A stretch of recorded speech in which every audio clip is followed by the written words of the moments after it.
Salon de terre de chasse aujourd'hui à Sauternes et on a le plaisir d'avoir Jacques Luquet qui est un véritable passionné, professionnel de la chasse sans chasser. C'est quand même assez étonnant. Et il nous parle de la palombe. Alors la palombe finalement, cette chasse, comment est-ce qu'elle est née, Jacques? Alors, contrairement aux idées qui sont bien préconçues, bien sûr, où tout le monde dit que la chasse à la palombe, elle a été inventée, elle vient du sud-ouest, c'est totalement faux. Elle subsiste effectivement dans le sud-ouest, c'est bien vrai, ça c'est une réalité. C'est le seul endroit même où elle subsiste de cette manière-là, chassée de cette manière-là, très traditionnelle. Mais en fait, moi, les traces les plus anciennes que j'ai pu trouver, aussi bizarre que ça puisse paraître, c'est à Bagdad. À Bagdad, en Irak. C'est étonnant. Ouais. Alors c'est parti, quelles sont ces traces que vous avez? Ça date de quand? Alors ça date des alentours de l'an 1000 et il y a des iconographies et de l'écriture. C'est là qu'ils ont inventé le papier et qu'ils ont inventé l'écriture.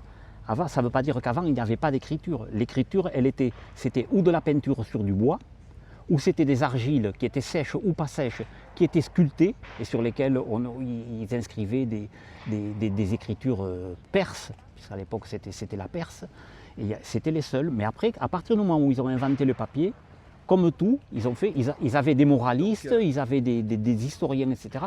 On trouve les traces, y compris des enluminures. Alors revenons à la palombe justement, donc depuis ces traces que vous avez retrouvées, Oui. Quel est le lien avec le sud-ouest, puisque ça perdure ici dans le sud-ouest de la France, et qu'est-ce qui fait que ça perdure comme ça? Alors, est-ce que c'est le relief, est-ce que c'est la météo, est-ce que c'est le climat dans son ensemble, ou simplement les hommes qui maintiennent cette chasse? alors d'abord c'est l'oiseau par lui-même, puisque la palombe, elle a quand même une aire de répartition dans notre partie européenne, de la Bretagne jusqu'en Chine.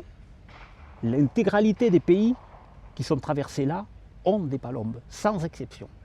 Sans exception. Il y a des traces, il y a des écrits. Les Anglais, nos célèbres ennemis à l'époque de Napoléon Ier, eh bien, ils faisaient comme Napoléon Ier, ils faisaient suivre avec lui des scientifiques, etc., etc.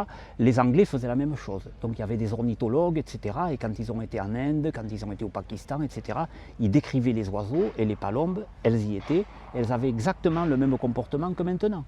Elles avaient un comportement connu, c'est-à-dire de couple.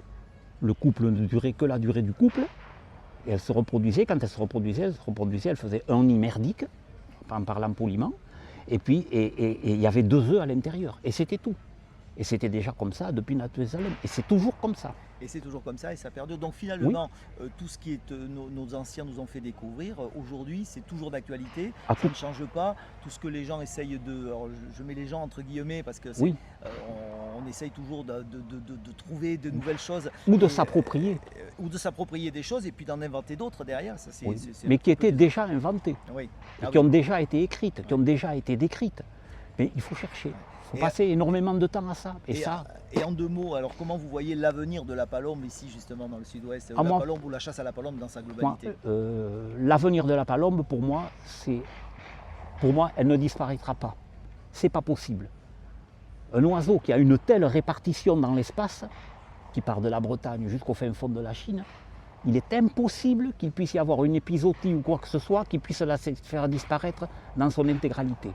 Ça ne veut pas dire qu'il ne va pas y avoir un jour dans un endroit une maladie quelconque qui va faire que dans une zone la population va fondre complètement, mais je suis persuadé que 2 ou 3 ans après il y en aura autant qu'avant.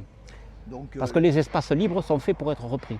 Donc la chasse a encore de l'avenir et la chasse à la palombe en particulier. Interdire la chasse à la palombe, c'est quelque chose que je ne comprends pas. Ça me dépasse. Écoutez Jacques, on va s'arrêter là parce qu'on pourrait débattre pendant des heures, mais je crois qu'on va être obligé de faire un nouveau sujet prochainement. Ce sera avec grand plaisir pour vous et pour vos auditeurs, etc., en espérant les passionner un peu et éventuellement les attirer un peu en la matière. Voilà, donc suivez Jacques Luquet et tout ce qu'il sait, vous allez voir, on apprend énormément de choses. Moi je resterai bien assis là encore un petit moment. En tout cas, on vous souhaite un bon après-midi. Mais moi de même, merci beaucoup à vous. Merci Jacques. Et à moi à continuer à passer au four. Allez, bonne journée. Avec plaisir.